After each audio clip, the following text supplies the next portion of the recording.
اس مہینے میں ہم کیا کریں؟ سب سے پہلی بات، اپنے روزوں کی حفاظت کریں۔ یہ روزے اللہ رب العزت کا قرب دے سکتے ہیں، یہ قیامت کے دن ہماری شفاعت کریں گے انشاءاللہ، تو ہم اپنی ان عبادات کی حفاظت کریں۔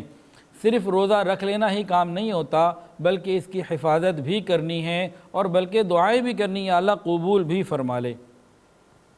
ہم اس بات کی پابندی کریں کہ ہماری آنکھ بھی روزے دار ہو، ہمارے ہاتھ بھی روزے دار ہوں، ہمارے دل دماغ بھی روزے دار ہوں، ہماری جس سر کے پاؤں سے لے کر ہم روزے دار ہوں، کسی طریقے سے ہماری اللہ تعالیٰ کی ہم کوئی نافرمانی نہ کریں۔ اس بات کے لیے ہمیں اپنے آپ کو تیار کرنا ہے، کیونکہ حدیث کے اندر آتا ہے روزہ آدمی کے لیے ڈھال ہے جب تک کہ اسے پھاڑ نہ ڈالے۔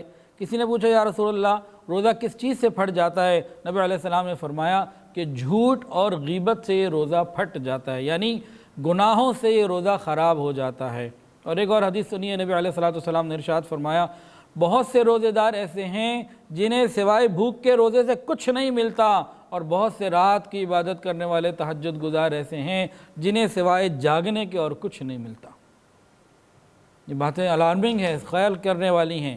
اور ایک حدیث کے اندر آتا ہے نبی علیہ السلام نے فرمایا کہ روزہ صرف کھانے پینے سے بچنے کا رکنے کا نام نہیں، بلکہ روزہ تو فحش باتوں سے اور فضول باتوں سے، لغو باتوں سے، لا یعنی باتوں سے بچنے کا نام ہے۔ اگر کسی نے روزہ بھی رکھا اور ساتھ جناب اب گانے بھی سن رہا ہے، روزہ بھی رکھا، اب نامحرموں سے ٹیلی فون پہ باتیں بھی ہو رہی ہیں، روزہ بھی رکھا، اور اب ٹی وی کے اوپر ڈرامے بھی دیکھے جا رہے ہیں، میوزک بھی سنا جا رہا ہے، نامحرموں کو ناچتے ہوئے بھی دیکھا جا رہا ہے، یہ روزہ رکھا اور جھوٹ بولا جا رہا ہے، دھوکے دیے جا رہے ہیں، اگر یہ سب کچھ ہو رہا ہے تو یقین کر لیجئے اس شخص کو بھوک کے سوا اور کچھ نہیں مل رہا۔ یہ وہ بدنصیب ہے جو سحری کرنے کے بعد حلال چیزوں سے تو رکتا ہے لیکن اللہ کی حرام کردہ چیزوں سے نہیں رکتا، یہ بدنصیب آدمی ہے۔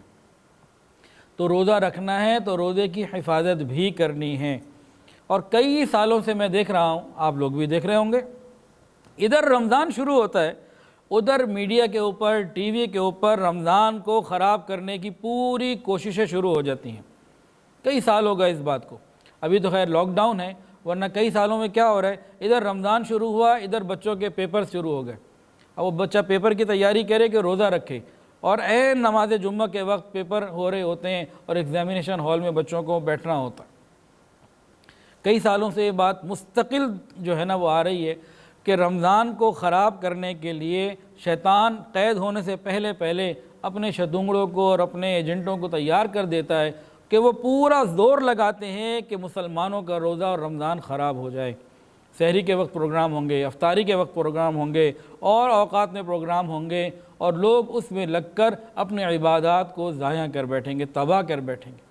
وہ مہینہ جو گناہوں کی معافی کے لیے اللہ نے دیا، وہ مہینہ ہم مزید گناہوں میں ڈال دیں گے، لگا دیں گے۔ تو باطل تو یہ پوری کوشش کر رہا ہے، اس کو ہم قصوروار نہیں کہہ رہے، وہ تو وہ کر رہے جو اس کا کام تھا، غلطی ہماری ہے، ہم وہ نہیں کر رہے جو ہمارا کام تھا، کہ اتنے بڑے مہینے سے اتنی رحمتوں سے نعمتوں سے فائدہ نہیں اٹھاتے۔ تو رمضان میں ہم اپنے روزوں کی حفاظت کریں۔ حدیث سنیے، نبی علیہ السلام نے فرمایا جو شخص جھوٹ بولنا اور اس پر عمل کرنا نہ چھوڑے تو اللہ رب العزت کو اس کے بھوکے پیاسے رہنے کی کوئی ضرورت نہیں، یعنی گناہوں کو تو نہ چھوڑے اور روزہ رکھے، فرمایا ہے کہ اللہ رب العزت کو اس بات کی کوئی ضرورت نہیں۔ اور یہ بھی مشاہدے میں بات آئی ہے، زیادہ روزہ کن کو لگتا ہے، کن کو زیادہ پریشانی ہوتی ہے؟ جو روزے میں احتیاط نہیں کرتے۔ جو نیک اور متقی لوگ ہوتے ہیں ان کے لیے روزہ رکھنا آسان ہوتا ہے۔